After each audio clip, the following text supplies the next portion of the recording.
आंख कान में पट्टी बांधने वाले बोल रहे हैं अभिमुक्तेश्वरानंद ज्योतिमत पीठ के शंकराचार्य है ही नहीं। अगर ये पूरी वीडियो देख लिए ना तो इनको आप खुद ही गाली बकोगे। साल 1765 में ज्योतिमत पीठ में एक बड़ी आपदा आती है। उसके बाद 165 साल तक ये जगह वीरान रहती है। उसके बाद साल 1941 में ब्रह्मानंद स्वामी जी को बाकी तीनों शंकराचार्यों ने मिलकर ज्योतिषमत पीठ का शंकराचार्य बना दिया। फिर 1953 में ब्रह्मानंद स्वामी जी अपना उत्तराधिकारी घोषित किए बगैर स्वर्ग सिधार जाते हैं। उसके बाद उन्हीं के एक शिष्य ने शांतानंद स्वामी जी ने अपने आप को उत्तराधिकारी घोषित कर दिया। लेकिन बाकी तीनों शंकराचार्यों ने उनको शंकराचार्य नहीं माना, क्योंकि वो ये मानते थे कि वो शंकराचार्य पद के योग्य नहीं है, क्योंकि वो पारंपरिक मापदंडों को पूरा नहीं करते जो कि आदि शंकराचार्य जी ने अपनी किताब महानुशासन में बता के गए थे। और इसीलिए तीनों शंकराचार्यों ने मिलकर कृष्णबोध आश्रम जी को शंकराचार्य घोषित कर दिया। यहाँ से ज्योतिर्मत पीठ के दो गुट हो जाते हैं, लेकिन हमेशा ही शंकराचार्य कृष्णबोध सरस्वती जी को माना गया।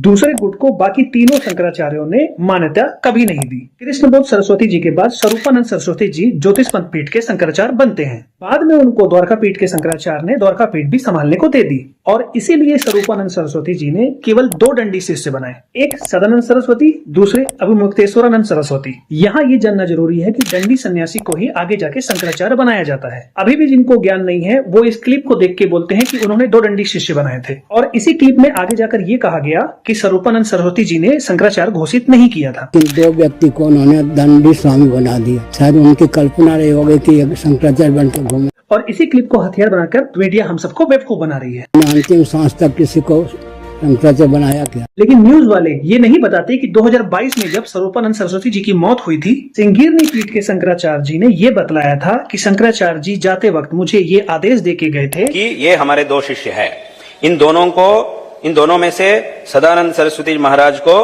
हम द्वारका पीठ में हमारे उत्तराधिकारी बनाना चाहते हैं, और अभिमुक्तेश्वरानंद जी को हम उत्तरामनाय ज्योतिष पीठ में हमारे उत्तराधिकारी बनाना चाहते हैं। और इसीलिए सिंगरी पीठ के शंकराचार्य जी ने द्वारका पीठ पर सदानंद सरस्वती जी का अभिषेक किया और ज्योतिमत पीठ पर अभिमुक्तेश्वरानंद सरस्वती जी का अभिषेक किया।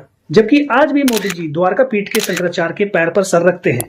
और जब से अभिमुक्तेश्वरानंद जी ने अधूरे राम मंदिर का उद्घाटन, कुंभ में लोगों की जान गई, काशी में तोड़े जा रहे मंदिर पर सवाल उठाए हैं, ये तब से इनके टारगेट में है। अपने आप को बचाने के लिए ये उस गुट को आगे कर रहे हैं जिसको 1953 में तीनों शंकराचार्य जी ने खारिज कर दिया था, जिनको इलाहाबाद हाई कोर्ट ने भी ये साफ कह दिया था कि वो अपने नाम के आगे शंकराचार्य नहीं लिख सकते हैं। और यही लोग सुप्रीम कोर्ट में है जिसको भाजपा वाले अपनी ढाल बना रहे हैं। अब गोदी मीडिया की कारस्तानी देखो, जो बाबा रिजेक्ट हो गए हैं कोर्ट में, उन्हीं बाबाओं को असली शंकराचार्य जी के सामने बैठाया जा रहा है। असली शंकराचार्य जी के सामने कैसी भाषा का उपयोग करते हैं ये देखिए। चुल ऐसी क्यों मची है भाई, मेला खराब करने की। और ऐसे ही पुरी के शंकराचार्य जी के सामने अदयोक्षानंद को खड़ा कर दिया, और जिनका पुरी के पीठ से कोई संबंध नहीं है। खुद पुरी के शंकराचार्य जी कह रहे हैं कि भाजपा वालों ने सामने नकली शंकराचार्य को खड़ा कर दिया। को देश विदेश में मोदी योगी शंकराचार्य बना के घुमा रहे हैं, मुझको दबाने के लिए। अब तुम खुद ही हिसाब लगा लो, जब असली शंकराचार्य जी के सामने नकली शंकराचार्य जी खड़ा कर सकते हैं तो हिंदू मुस्लिम